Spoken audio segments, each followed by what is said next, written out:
we got the one, the only Isiah Thomas ready to chime in on the gross overvaluing of players in today's era versus the last era. Isiah, you there? I am here. Thank you. Isiah, thank you so much for joining us. You know, obviously we saw your tweet, and you feel some type of way about this. EJ does as well, and so do I. But you know, we wanted to hear your thoughts on why people consistently think that today's era of player would just mollywop the past. I'm not sure why they think that, but I do think that it's important that we kind of teach the history of the game and let people know who haven't watched the NBA. You know, I guess the people who just started watching it in the 2000s. But you know, we look at the 80s and we say the 75, 80, some of the best players to ever play our game come from that era. And most people think that that era wasn't athletic. And and I push back on that and I say some of the best athletes that you talk about today are equivalent to some of the best athletes we had in the 80s and 70s and in the 90s. So when they say the game has evolved athletically, I would say the rules have changed to allow people to see the athleticism of the players. I Mm-hmm. was on the rules committees in the 80s when the rules were being changed, and one of the reasons why we changed the rules was so people could see the athleticisms of a Michael Jordan, Mm-hmm. of the great athletes that we had in the league, like the Dominique Wilkins, so forth and so on. And now today, because of those rule changes, what you're allowed to see is the athleticism of the players. Back then, you weren't really allowed to see the athleticism and the gracefulness of the players because of physicality. You could hold, you could grab, you could bump, you can push. All that was cleaned up so you could see a player like Michael Jordan flying through the air, doing the great things that he was able to do. And it also increased the viewership in the game. So to say that um, Daryl Dawkins wasn't a great athlete, to say that George Gervin wasn't a great athlete, to say that Eddie Johnson sitting there in front of you wasn't a great athlete. This isn't the first era of basketball players that can run and jump. Yeah. And Zeke, also on that, because I love what you brought up, and because I just talked about it a few minutes ago, and I called him Zeke. No, I know, I know. You guys go way That's back. It's hood, Chicago that's hood boys. I stuff. got you. Yeah. So it's like nobody called Magic that was close to him Magic. They said Buck. Buck. It's Yeah, just yeah. There different you go. thing. But the IQ, people don't understand, Isaiah, that IQ that we had because the floor was so condensed. And we had to think our way through an ability to score the basketball. Can you talk about that? Because I think that's part of it where they think they could be better. But our IQ was off the charts in regards to navigating on the basketball court. Well, during that period of time, when you talk about basketball IQ, the amount of information that we had to process during the course of a game, defensively and offensively, you had to be able to understand there were full court presses, 1-3-1, 2-2-1, half court traps, 2-2-1, 1-3-1, 2-3. You had to be able to read all the zones, and all those were changed every time down court. So you never really played against the same defense. So you had to be able to process and understand what defense you was playing against. Today, everyone plays against a switching man-to-man defense. Very, very few times do you see a zone played. And when you see zone play, the players are good enough to recognize it. but the amount of information that you had to bring to a game in terms of understanding on the offensive side of the ball, where you're coming through a flare screen, where you're coming through a down screen, where you're chasing, where you're going over the top, where you're trapping, where you're rotating. All those things you had to think through and process, and you had to be able to do it quickly. Today, basically, you can watch a video game and watch an NBA game, and they really do mirror each other. Back then, it was a little different. Now, again, that the way the game is played today, you're able to see the athleticism of the players. So you're able to see some of the things that they're able to do in the air. But I say that, you know, if the physicality wasn't there in the 70s and the 80s and even in the 90s, you would have still saw some of the graceful things that you see in the air today. I mean, the first time I saw a 360, right? We talk about a 360 dunk. The first time I saw a 360 layup, I remember it vividly. The Boston Celtics were playing the Phoenix Suns in the NBA playoffs. I don't remember what year it was, but 76. Paul Westphal, number 44, came down and did a 360 layup. I had never seen a 360. I was a kid. That day, I went out right after the game and I started practicing a 360. We see a 360 now and we think it was just invented. Did you ever try that in practice with Coach Pingator or no?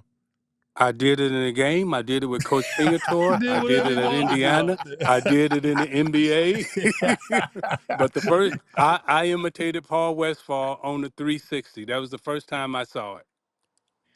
And he laid it up left-handed, by the way. You mentioned all the talent, man, that you encountered, I encountered back in the 80s, late 70s, 80s. Like, with LeBron, right? Now, we know you all had the Jordan rules in Detroit and how you attacked Michael. What would you all have done to LeBron in that situation? Yeah. Well, we would have played him very similar because Jordan at that time wasn't a great outside shooter.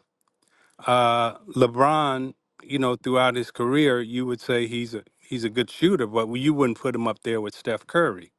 So you would force him to be a perimeter player. LeBron is a much better passer than Jordan was, and so consequently he would be much more difficult to defend from the perimeter because of his passing ability. But we would have tried to do the best we can. Now, if he went down in the post, Jordan was a much better post player than LeBron James is. So, the double teams, the fake double teams, and everything else that you would have brought at LeBron would have been a little different than you would do with Jordan. With Jordan, you had to double team right away in the post. At least we did. Some teams chose not to, and thus you have the double nickel, the 55 and the 60-point games and everything else.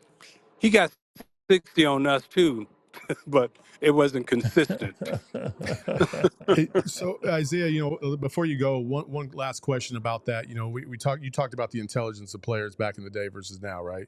But I also think that the way players come up through the AAU system, as opposed to really instead of high school basketball being like the focus, it's more AAU and club, and because of that, they play 3, 4, 5, 6 games in a day, and it's constant, it's all year long, right? And so there's not really the emphasis on the fundamentals, because you and I talk about the fundamentals all the time.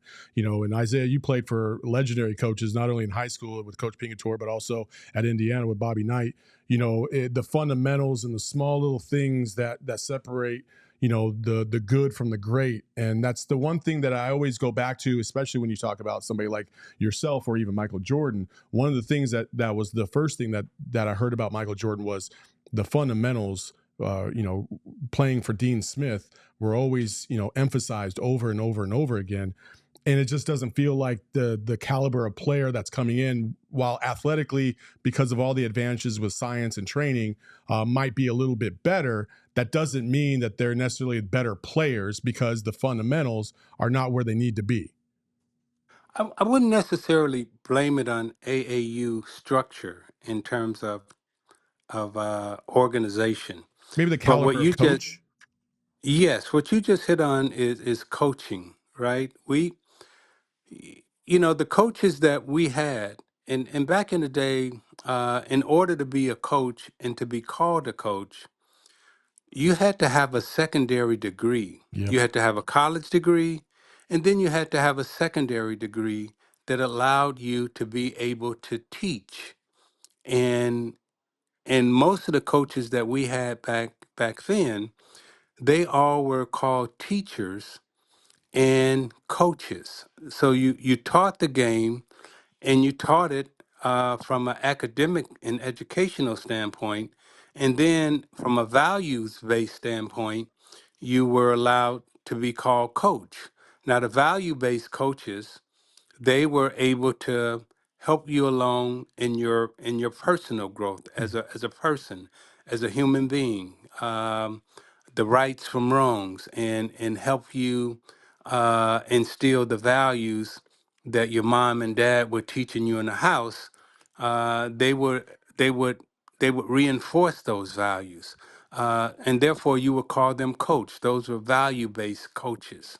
Today we have some coaches who have secondary degrees, but they are what you call friend coaches. They want to be your friend. Hmm. They don't want to necessarily teach you the game. They want to, let the player say, okay, well, tell me what you want to do and how do you think this should be done. There, once you get to a certain level where you've mastered your skill, then you can have a conversation with your coach back then where he would ask you for your opinion and your thoughts and what you think. And then you could help him become a better coach, and he would help you become, you've heard this before, a coach on the floor. But Hmm. before you became a coach on the floor, you had to learn how to coach and teach. Hmm. I I'll love it. Yeah. pause. Yeah.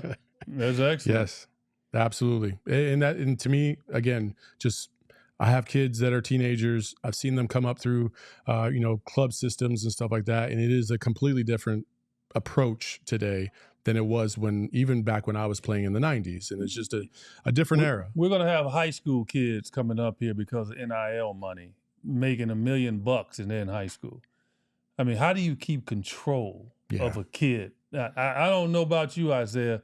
Somebody would have given me $1 million when I was 16 years old. yeah. I don't know what I would I'd have have been an done. asshole. I know that. I already know that. Well, I can say this about you, Eddie, because you was the mentor and the role model that we all wanted to be like growing up. And I've said this to you before. The way you conducted yourself, you made it possible for us to imagine how to be as a person. And if someone would have given you $1 million when you were 16, your mom, your family, and you would have been the same way. You would have been given. You would have, Yeah. had values. Now you probably would have had some better clothes, and you probably had some better shoes. But at the end of the day, I Oh, think you as a person, I would have you know, stayed I I, balanced. I Yeah. think you'd have been the same, and consequently, you made it possible for us to look up to you and be the same as we grew up. So Thanks, I Wow. don't bro. think you would have changed. But Thanks, I Wow. but bro. I think the coaching, you know, if you give a young person $1 million, right? The way we thinking about it now is, oh, that kid's got $1 million and he's gonna be an asshole.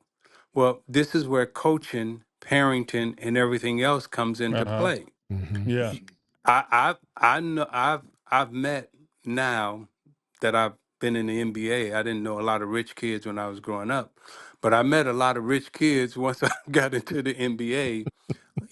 That they were nice people. They weren't assholes. Right. So just because you have money doesn't necessarily make you a bad person. That's But true. if you don't have quality coaching and good people around you, that's what allows you to be a bad person. Mm-hmm. When we were coming up, the bad person, no matter how skilled or how good he was, that guy couldn't be on the team. If he was a bad person, he couldn't be on the team. Yeah. I do fault analytics a little bit with this now because they look at numbers, rebounds, points, and they never look at a person's character in terms of who he is. And that guy can be on the team and he can mess up your whole locker room. Mm-hmm. But if he's getting you 12 points and 8 rebounds, the stat sheet says he's okay. But he's messed up your whole locker room. I came up in an era where we weren't even allowed to look at the stat sheet. The coaches told us that the stat sheet was the devil. Don't Yeah. play for the numbers. Yeah. Yeah. Play for your teammate. Play for your friends. And I've listened to Tom Brady talk a lot, and every time Tom Brady talks, I learn something more about winning from him because every time he speaks and he talks about his teammates.